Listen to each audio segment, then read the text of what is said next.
Welcome back to the W number, fellas. Today I got exclusive footage of the officer attack in Shirley Max, where it was a little bit of insight that nobody else has, some serious violence, so viewer discretion is advised. Um, there's a lot of things about this situation that nobody really knows about, and we're going to get into a little bit of that. It's going to be a quick one just to show you exactly what's going on and give you the updated information. I'm going to share the screen and show you the assault first.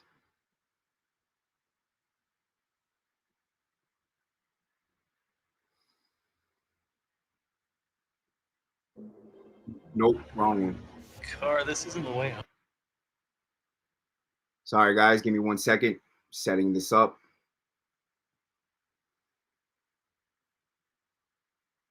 This attack happened in the K2 housing unit.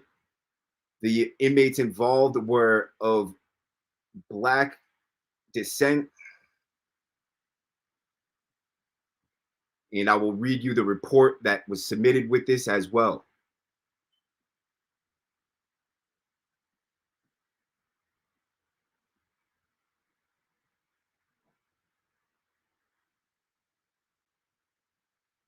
Yes, they are trying to use this as a reason to take the tablets. It's disgusting. Doesn't make any sense to me. See the officer right here going, boom, he gets hit. That man was sitting there waiting for him. There must have been a reason why he was sitting there waiting for him, but you can see that the guy was ready, like he was waiting for this to happen. And the other officer with him was almost over there before the thing even started. It's almost like they knew what was going to happen before it even happened.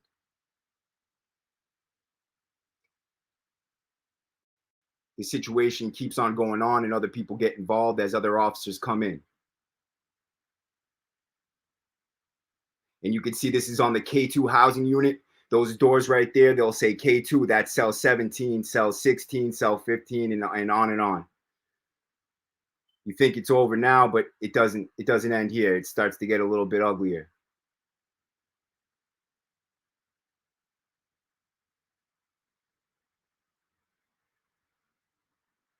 Boom, that guy's going in on that dude right there, bro. Now, many prayers go out to the officers involved, also the inmates involved. These inmates were already shipped out of the unit or out of the prison, as I had stated yesterday they would be.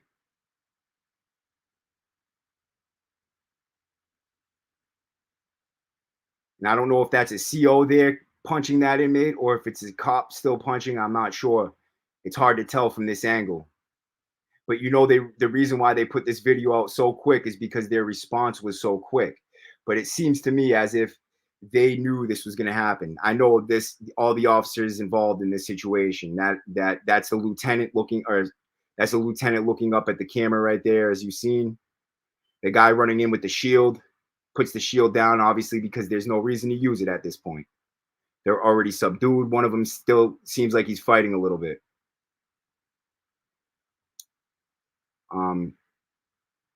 And usually you would see these officers, beating on these inmates a little bit more, but you could see when he lifted the leg up of that inmate, it flopped straight back down to the ground, like he was knocked out cold, as if they choked him out cold, which, honestly, I could see. But you see this officer walking off over here, he's limping and stuff like that.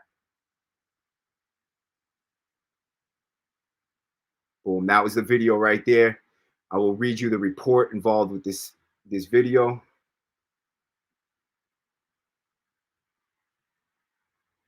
We could actually listen to it if you would like. We'll listen to it. Makes it easier for me.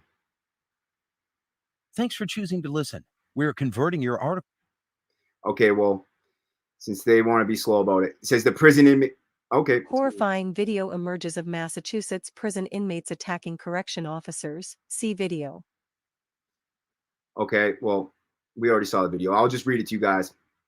So the prison inmates attacking and stabbing correctional officers at Souza Baranowski Correctional Center earlier this week was captured on a horrifying video that shocks the conscience.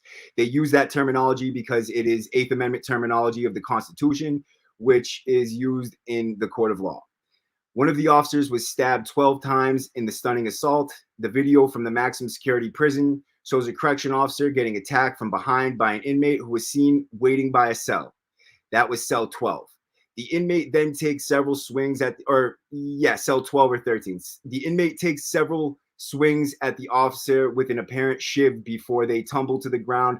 Meanwhile, another inmate joins in on the assault. Then a second correction officer runs it. It says runs it, but it's supposed to be in. Runs in to help his colleague. The two inmates and two officers are seen wrestling on the ground before a third officer runs in. Then a third inmate joins the fracas. 5 officers were injured in the attack, which I'm not sure why. That's always a boast, right? So five officers were injured in the attack. One of them could have been injured punching the other inmate, and his hand is broken now, right? So that's a force, right? 5 officers were injured. You could obviously see that maybe 2 of them were injured, right? There was one of them that looked like he might have fist fight injuries, and I got his picture on the thumbnail. As you could see, that picture was posted on Facebook and on the Department of Corrections Federated Union of Correctional Officers. There's a few reports of this incident and people talking major crap about inmates and convicts who are allowed to have tablets and shouldn't be allowed to have anything, not even toilets to take a crap in, right? He remained in the hospital on Friday in serious but stable condition. The video shocks the conscience. There it is again. The Massachusetts Correction Officers Federated Union Executive Board said in a statement, suffice it to say, the Executive Board of MCOFU, which is what the Facebook site is, if you guys want to go look at the Facebook site, is stunned, appalled, and angry with the level of brutality of this video, which I've seen a lot worse, to tell you the truth. But, you know, that's I guess, a matter of opinion. But unfortunately, not surprised. We have been warning the DOC of something like this. The board added, our officers are continuing to get hurt. This horrifying video speaks for itself. Before I go any further, I'm going to tell you something, right? These things are they are well aware of these situations, and they knew this was coming. And I can tell you how I know is because I talked to an inmate that's up there a few months ago who literally told me, mark my words, in quote, mark my words, there will be bodies coming out of this joint in the next year if they keep running it in this way. Boom. Say no more. I'll actually look for that video and play that little piece. Change has to come, and it has to come swiftly. The board noted the bravery and the will to survive and to protect one another is clearly visible when you view the tape. I think it's more like preparation. They knew that was going to happen. The officers fought for their lives. They fought for themselves. They fought for one another. They fought to go home to their families, and they survived as a result of it. The board added, every single responder that came to their aid, you saved lives. The board said, that will to survive can never be questioned. You deserve the highest praise and admiration for your actions. If they only knew what they were doing when they weren't on this video. And on behalf of all your brothers and sisters across the Commonwealth, you certainly have it, right? No doubt they have each other's back, which is what they're supposed to. Meanwhile, the union president told the Herald that the DOC has sent in specialized tactical units to find weapons inside the prison. Now, a report coming from out of the prison from one of the wives of the people that I talk to on a daily basis is saying that they are not allowed phone calls, they're not allowed emails, and there's something very spooky going on up there right now. Everybody's worried. The families of the inmates are very worried. It would be great for the Department of Corrections to allow some phone calls to alleviate the families' minds of the people that are out here on the streets suffering with their family members still in prison. Because let's look at it like this. At what point does the suffering become enough to satisfy the public opinion on the punishment for their crimes? Just, you know, that's a matter of opinion, but shit, man, like it's a great question. At what point, how much suffering do you have to go through in order for it to be a good enough punishment for your crime? We have been very adamant about sending in specialized tactical units to shake the place down and get as many weapons out as possible. Union President Dennis Martin said Friday, DOC has implemented that, and it's still ongoing. It will take several days to shake that place down. It shouldn't take an officer to almost get killed to have these security measures in place. He added, we've been bringing attention to this for over 2 years now. Operational searches were conducted inside the prison, according to Department of Corrections, adding that it's part of the ongoing full security assessment. But they said they've been advocating for over 2 years now. But if you look at that report about the Concord State Prison being over 3 years now, right? It's been about 3 years. But that doesn't mean anything, okay? that just means that they've been promoting something that they're now able to say, oh, look, we told you so, right? And they don't like to be wrong, which is a good reason for me to believe that they promoted it and allowed it to happen because they knew that this would benefit their situation majorly. And let's not act like conspiracies are something out of the blue, something that don't happen. Conspiracies are real, and it's less like a conspiracy and more like a plot in my mind. Operational searches were conducted inside the prison according to Department of Corrections, adding that it's part of the ongoing full security assessment. The union has been asking for a full security assessment and a review of all security-related policies, procedures, and protocols inside the Massachusetts prisons. We've been here before. The union board wrote, enough is enough. Our members don't want to be here ever again. The most recent DOC data shows that there has been a 13% increase in overall staff assaults during a recent 3-year period. Okay, now let's look at the recent history of the prison. Steven Silva, he's the superintendent. There's no staff assaults, zero at all for about 5 to 6 years. Let's ask ourselves why that is. Okay, there's zero staff assaults when this guy's superintendent. Shit's running super smooth. Boom, Stephen Kenaway becomes superintendent. An explosion of staff assaults, right? Then they had to dumb it down for a little bit, so they did. There was a very little amount towards the end of his thing after that explosion because I think he knew that the gig is up, dude. And then they conveniently moved him from Souza Baranowski Correctional Center to the Shirley Medium Correctional Center and let somebody else take his place, which was the deputy superintendent at that time, which is Rodriguez, I believe it was, who, boom, smooth as hell, right? Another smooth little period of time, no staff assaults. Boom. Then they switch it back over. It went from Stephen Kenaway to Rodriguez, somebody else. I actually think it's the guy that was in the video that I played yesterday, and that is the reason. This is why these things happen, is because of the superintendents they put and then the regulations that they implement. It's as simple as that. It's how they treat the prison and how they know things are going to turn out when they do these when they react in these certain types of ways, right? It's human nature, bro.